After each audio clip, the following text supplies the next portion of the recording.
In the coastal town of Millbrook, Maine, there stands a chapel where God's blessing seems to come with nature's fury. For over a decade, every single baptism performed at St. Michael's Chapel has been interrupted by violent storms that appear from nowhere, as if the heavens themselves reject the sacred ritual. The locals whisper that something unholy lurks beneath the chapel's foundation, but the truth buried in those stone walls is far more sinister than any supernatural force.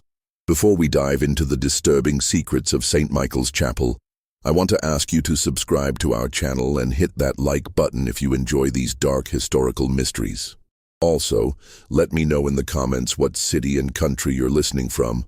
I love hearing from our international audience who shares our passion for uncovering the shadows of the past. Now let's uncover what really happened in that cursed chapel on the Maine coast. According to the fragmented records and stories passed down through generations in Millbrook, no one could ever explain why the storms came so precisely, but the pattern was undeniable. Millbrook, Maine, in 1869, was a modest fishing community of barely 300 souls, perched on the rocky coastline where the Atlantic Ocean met jagged granite cliffs. The town survived on lobster fishing, small-scale farming, and the occasional merchant vessel that docked at their humble pier during calm weather. Life moved to the rhythm of the tides, and the residents had learned to read the ocean's moods like scripture. St. Michael's Chapel sat on a slight elevation overlooking the harbor, built from local granite blocks that had weathered to a somber gray after 15 years of coastal storms. The building was modest but solid, with thick walls that could withstand the harsh Maine winters and a bell tower that served as a lighthouse beacon during foggy nights. What made the chapel unique was its position directly above a natural spring that provided the purest water in the region, water so clear and cold that it was said to have healing properties. Pastor Jonathan Whitmore had arrived in Millbrook 6 months earlier, an earnest man in his early 30s with theological training from Portland Seminary. Unlike his predecessor, Father Michael Santos, who had built the chapel and mysteriously disappeared 2 years prior, Whitmore was methodical and observant. He kept detailed records of every service, every donation, and every soul who sought salvation within those granite walls. The townspeople were deeply religious, shaped by the Calvinist traditions of their Puritan ancestors and the ever-present danger of the sea. Baptisms were significant events in Millbrook. Entire families would travel from neighboring settlements to witness the sacred ritual, bringing gifts of preserved food, handmade quilts, and silver coins for the church collection. It was during his 3rd week that Pastor Whitmore first noticed the peculiar pattern that had the entire community on edge. October 15, 1869, was set to be a day of celebration. The Hendricks family had waited months for calm weather to baptize their newborn daughter, Sarah. The morning dawned clear and crisp, with barely a whisper of wind across the harbor. Fishing boats had returned with their nets full, and the townspeople gathered in their finest clothes for the ceremony. Pastor Whitmore had prepared meticulously, filling the marble baptismal font with water from the chapel's sacred spring. The font itself was an impressive piece, carved from a single block of white marble that Father Santos had somehow acquired, with intricate Celtic crosses etched around its rim. The water maintained a constant temperature year-round, never freezing even in the harshest winters. As the ceremony began at precisely 2 o'clock in the afternoon, the chapel was packed with nearly 50 people. Whitmore held baby Sarah gently, speaking the ancient words of blessing as he prepared to lower her into the sacred waters. The moment his fingers touched the surface of the baptismal font, the temperature in the chapel seemed to drop 10 degrees. Within minutes, dark clouds began forming on the horizon with unnatural speed. By the time Whitmore spoke the words, "I baptize thee in the name of the Father," the first thunderclap shook the chapel's granite foundations. As he lowered the infant into the water, rain began hammering against the stained glass windows with such violence that several panes cracked. The storm reached its peak the exact moment baby Sarah's head was submerged. Wind howled through every crack in the building. The bell in the tower rang frantically without human touch, and waves crashed against the coastal rocks below with enough force to send spray over the chapel's roof. The congregation huddled together in terror as the building shook, certain they were witnessing divine wrath. Then, as suddenly as it had begun, the storm ceased the instant Whitmore lifted the child from the water. The silence that followed was more unsettling than the chaos that had preceded it. Through the broken windows, sunlight streamed in as if nothing had happened, illuminating the frightened faces of the townspeople. Old Samuel Crane, the town's eldest resident at 78 years, broke the silence with words that chilled everyone present. Same as always. Same as every baptism for the past 15 years. In the days following the Hendricks baptism, Pastor Whitmore began investigating the chapel's peculiar history with growing unease. The townspeople, initially reluctant to discuss their fears openly, gradually revealed the disturbing pattern that had haunted their community since the chapel's construction. Mrs. Eleanor Blackwood, the town's unofficial historian and keeper of birth records, visited the pastor with a leather-bound ledger that documented every baptism performed at St. Michael's since 1854. Her weathered fingers traced each entry as she spoke in hushed tones about the supernatural occurrences that had become as predictable as the tides. Father Santos always said it was God's way of blessing the children with extra protection, she whispered, her eyes never meeting Whitmore's. But we all knew something wasn't right. No other church in Maine has such troubles. No other pastor seemed so untroubled by it. The ledger revealed a disturbing consistency: 43 baptisms over 15 years, and 43 violent storms that had materialized from clear skies. Each storm followed the identical pattern, beginning the moment the baptismal water was touched, reaching peak intensity during the submersion, and ending abruptly when the child was lifted from the font. Whitmore learned that Father Santos had been a charismatic figure who arrived in Millbrook in 1853 with enough gold coins to purchase prime coastal land and hire skilled stoneworkers from Boston. He claimed to be a missionary sent by the Diocese of Portland, though the townspeople admitted they had never seen official documentation. Santos had an unusual knowledge of the local geography, particularly the coastal caves and tidal patterns, which he claimed came from extensive study of nautical charts. The chapel's construction had been remarkably swift, completed in just 8 months despite the challenging coastal conditions. Santos had insisted on specific architectural features: the baptismal font positioned directly over the natural spring, thick walls with minimal windows, and a bell tower with an unusually bright lantern that could be seen for miles out to sea. What troubled Whitmore most was learning about Santos's sudden disappearance in 1867. The priest had vanished overnight, leaving behind only a brief note claiming he had been called to minister in the California gold fields. His personal belongings, including valuable religious artifacts and a substantial amount of silver coins, remained untouched in the rectory. Since Santos's departure, the chapel had remained without a permanent pastor until Whitmore's arrival, with visiting clergy from Portland handling essential services. Interestingly, none of the visiting priests had ever performed a baptism. Each had found reasons to postpone the ceremonies until a permanent replacement could be found. Determined to solve the mystery that had plagued his congregation, Pastor Whitmore began a methodical investigation of the chapel's foundation and the surrounding area. His theological training had included basic engineering principles, and his natural curiosity drove him to examine every stone, every joint, and every unusual feature of the building. His first discovery came while cleaning the baptismal font after Sunday service in early November. As he scrubbed the marble surface, he noticed that the water level never seemed to drop, despite the absence of any visible drain or overflow mechanism. When he attempted to empty the font completely, water continued seeping up from below, maintaining a constant depth of exactly 18 inches. Intrigued, Whitmore used a length of rope with a stone weight to measure the depth of the spring beneath the font. The rope descended over 30 feet before hitting what felt like solid rock, suggesting a much deeper water source than anyone had realized.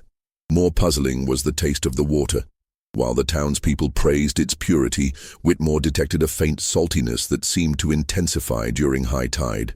His investigation expanded to the chapel's exterior, where he discovered several irregularities in the foundation stones. Behind the building, partially concealed by decades of moss and weathering, were what appeared to be deliberately placed air vents, small openings between stones that created a network of passages leading toward the coastal cliffs. November brought the first winter storms, and with them, an opportunity for Whitmore to observe the chapel's behavior during natural weather events. To his surprise, regular storms had no effect on the building's interior temperature or the baptismal water. Only during the artificial storms that accompanied baptisms did the chapel exhibit its strange phenomena. This observation led Whitmore to a disturbing conclusion.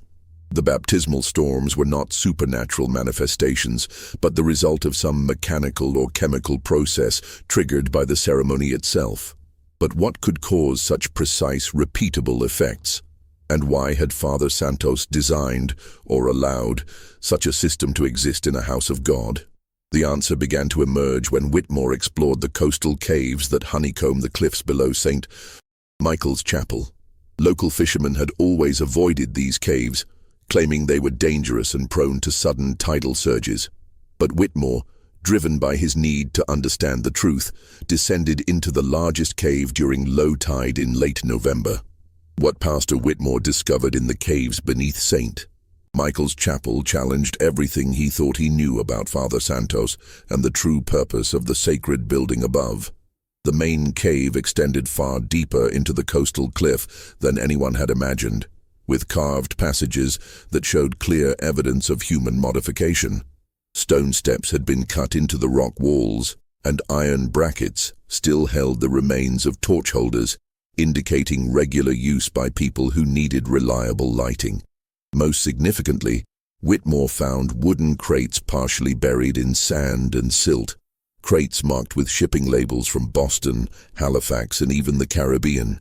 The contents of these weathered containers revealed the first piece of the puzzle.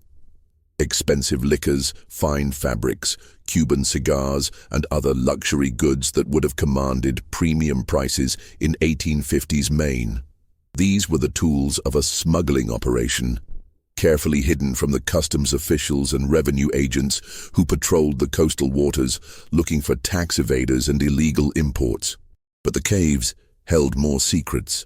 Following a passage that seemed to lead directly under the chapel, Whitmore discovered an elaborate mechanical system that defied his understanding of contemporary engineering. A series of leather bellows, metal tubes, and chemical containers had been installed in a chamber directly beneath the baptismal font. The system connected to both the natural spring and a series of vents that led to the chapel's foundation. As Whitmore examined the apparatus more closely, he realized its diabolical purpose. When water was disturbed in the baptismal font above, it triggered a mechanical release that mixed specific chemicals stored in sealed containers below. The reaction produced dense clouds of vapor that traveled through the stone vents, creating rapid temperature changes in the air above the chapel. Meanwhile, a separate system used compressed air and carefully timed explosions of gunpowder to simulate thunder and create the violent wind effects. The most ingenious aspect of the system was its connection to the tides. The mechanical triggers only functioned when seawater reached specific levels in the cave system, explaining why the storms always occurred with such precision. Father Santos had created a signaling system that appeared supernatural to his congregation, but was actually a sophisticated method of communicating with ships offshore.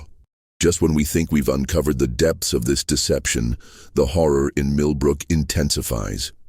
If this story is giving you chills, share this video with a friend who loves dark mysteries. Give it a like to support our content, and don't forget to subscribe to the channel so you don't miss more stories like this. Let's find out together how deep Father Santos's betrayal really went. Whitmore's investigation now focused on understanding the complete scope of Santos's operation. He began reviewing shipping records from nearby ports, church financial documents, and any correspondence that might reveal the true nature of the chaplain's activities. The full, horrifying truth about Father Santos and St. Michael's Chapel emerged when Pastor Whitmore discovered a hidden compartment in the rectory's floorboards, containing detailed logs written in Portuguese and crude maps of the main coastline, marked with tidal charts and ship schedules. Father Santos was not a priest at all, but Miguel Santos, a Portuguese smuggler who had operated along the New England coast for over 2 decades.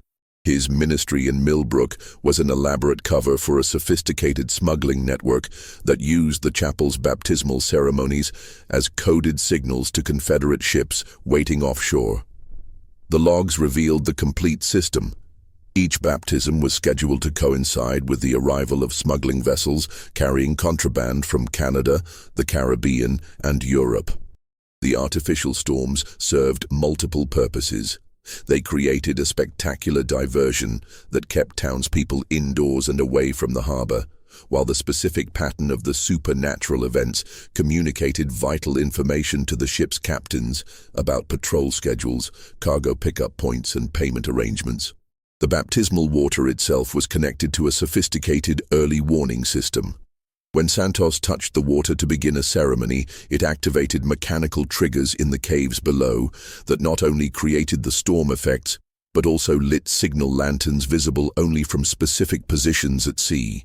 Different types of ceremonies, baptisms, confirmations, wedding blessings, corresponded to different types of cargo and different pickup schedules. Santos had chosen Millbrook specifically because of its isolation, religious population, and ideal geography. The coastal caves provided perfect hidden storage for contraband, while the community's deep faith ensured they would interpret the strange phenomena as divine intervention rather than mechanical trickery. The townspeople's fear of the supernatural storms actually helped Santos by keeping curious observers away during his most sensitive operations. The financial records revealed the scope of the operation. Santos had generated thousands of dollars in profits over 15 years, far more than any legitimate minister could earn in a lifetime. He had used a portion of these profits to maintain his religious facade, making generous donations to local causes and supporting struggling families, which earned him genuine respect and deflected suspicion from his true activities. The reason for Santos's sudden disappearance in 1867 became clear from his final log entries. Federal revenue agents had begun investigating unusual shipping patterns along the Maine coast, and several other smuggling operations had been discovered and dismantled. Santos had received warning from Confederates in Boston that his network was under surveillance, prompting his immediate flight to avoid arrest and imprisonment. Most disturbing of all, Whitmore realized that Santos had deliberately involved innocent families in his criminal enterprise by timing his illegal activities to coincide with their most sacred religious moments. 43 families had unknowingly provided cover for federal crimes while believing they were participating in holy sacraments blessed by divine intervention. Pastor Whitmore faced an agonizing decision as the full scope of Father Santos's deception became clear. The evidence of the elaborate smuggling operation was undeniable, but revealing the truth would shatter the faith of his entire congregation and destroy the sense of divine protection that had sustained the community for over a decade. After days of prayer and contemplation, Whitmore chose to dismantle Santos's mechanical system quietly, removing the chemical containers and destroying the triggering mechanisms that had created the artificial storms. He sealed the cave passages with stones and mortar, ensuring that the smuggling operation could never be revived, while preserving the natural spring that had always provided pure water for the chapel. On December 10, 1869, Whitmore performed his first baptism since discovering the truth, that of young Thomas Mitchell, son of the local blacksmith. As he lowered the child into the baptismal font, the congregation held its breath, waiting for the familiar signs of divine intervention. But the ceremony concluded in perfect peace, with only natural sunlight streaming through the repaired stained glass windows and the gentle sound of waves against the distant shore. The townspeople were initially confused by the absence of the supernatural storms, but Whitmore explained that God had answered their prayers for peaceful ceremonies, blessing the chapel with newfound tranquility. Over the following months, as baptisms continued without incident, the community began to appreciate the calm dignity of their religious observances. Whitmore never revealed the complete truth about Santos's criminal activities, choosing instead to focus on healing the spiritual wounds left by the deception. He established new traditions that honored genuine faith over spectacular phenomena, teaching his congregation that God's presence was found in quiet moments of grace rather than dramatic displays of power. The mechanical evidence of Santos's operation gradually deteriorated in the sealed caves below, leaving only natural limestone formations and the eternal spring that continued to provide pure water for religious ceremonies. The chapel's thick granite walls, originally designed to conceal criminal activities, became symbols of strength and permanence that reflected the community's enduring faith. Years later, when other coastal communities asked about the famous miracle storms of St. Michael's Chapel, the people of Millbrook would simply smile and speak of how God had blessed them with peaceful worship and the wisdom to find the sacred in simple, honest devotion. This mystery reveals how even the most convincing supernatural phenomena can mask purely human motives of greed and deception. Sometimes the most profound evil lies not in demonic forces, but in the willingness to exploit the genuine faith of innocent people for personal profit. What do you think about Father Santos's elaborate deception? Do you believe Pastor Whitmore made the right choice in keeping the truth hidden? Leave your thoughts in the comments below. If you enjoyed this story and want more historical mysteries like this, subscribe to our channel, activate the bell notification, and share this video with someone who loves dark secrets from the past. Until next time, remember that the truth is often stranger and more disturbing than any supernatural explanation.